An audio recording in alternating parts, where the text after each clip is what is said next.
السلام علیکم، welcome to my channel learning with زربو۔ آج کی اس ویڈیو میں آپ کو عاشورہ کے دن کے روزے کے بارے میں بتاؤں گی۔ 10 محرم کے روزے کی اہمیت۔ رسول صلی اللہ علیہ وآلہ وسلم نے فرمایا، 10 محرم کا روزہ گزشتہ سال کے گناہوں کا کفارہ بن جاتا ہے۔ سبحان اللہ۔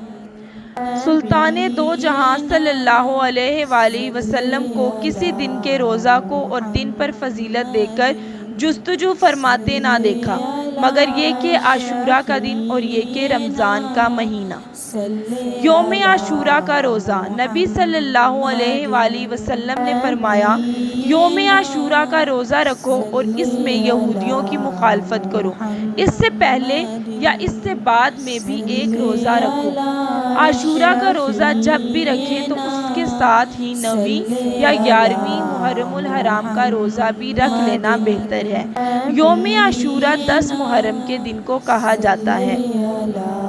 رسول صلی اللہ علیہ وآلہ وسلم نے فرمایا، مجھے اللہ کی ذات پہ یقین ہے کہ وہ یوم عاشورہ 10 محرم الحرام کے روزے کو گزشتہ سال کے گناہوں کا کفارہ بنا دے گا۔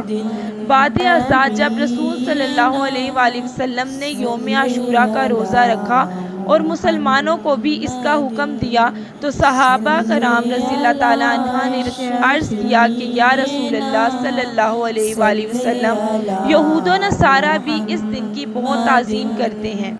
آپ صلی اللہ علیہ وآلہ وسلم نے ارشاد فرمایا، جب اگلا سال آئے گا تو ہم یہود و نصارہ کی مشابہت سے بچنے کے لیے انشاءاللہ 9ویں تاریخ کا روزہ بھی رکھیں گے۔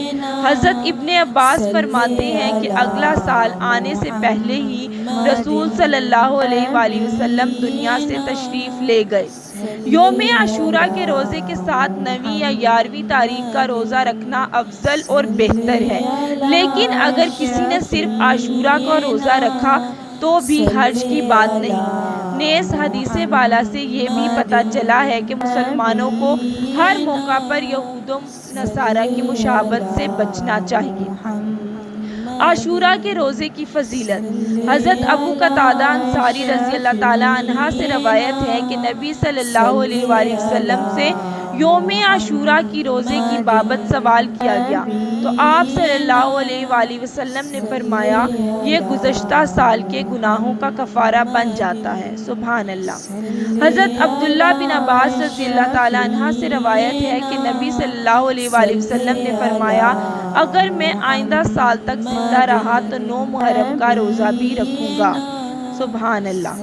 رمضان کے بعد افضل ترین روزے اللہ تعالیٰ کے مہینے محرم الحرام کی ہیں۔ یہ ہمیں صحیح مسلم کی 2756 حدیث سے پتہ چلتا ہے۔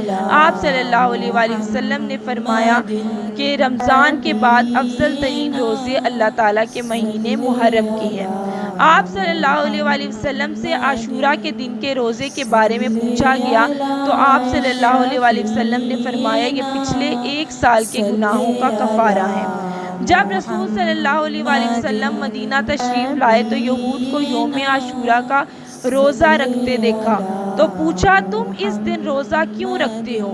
انہوں نے جواب دیا، یہ عظمت والا دن ہے۔ اس دن اللہ تعالیٰ نے حضرت موسیٰ علیہ السلام اور ان کی قوم کو نجات دی اور فرعون کو اور اس کی قوم کو غرق کر دیا، تو حضرت موسیٰ علیہ السلام نے بطور شکر اس دن کا روزہ رکھا، اس لیے ہم بھی یہ روزہ رکھتے ہیں۔ رسول صلی اللہ علیہ وآلہ وسلم نے فرمایا، موسیٰ سے تمہاری نسبت ہم سے زیادہ قریب ہے۔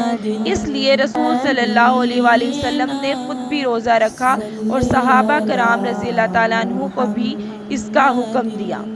رسول صلی اللہ علیہ وآلہ وسلم فرماتے ہیں، مجھے اللہ پر گمان ہے کہ عاشورہ کا روزہ 1 سال قبل کے گناہ مٹا دیتا ہے۔ سبحان اللہ۔ اب ہمیں یہ چاہیے کہ ہمیں یوم عاشورہ کے دن کا پتہ چل گیا، یوم عاشورہ کے دن کے روزے کی فضیلت پتہ چل گئی۔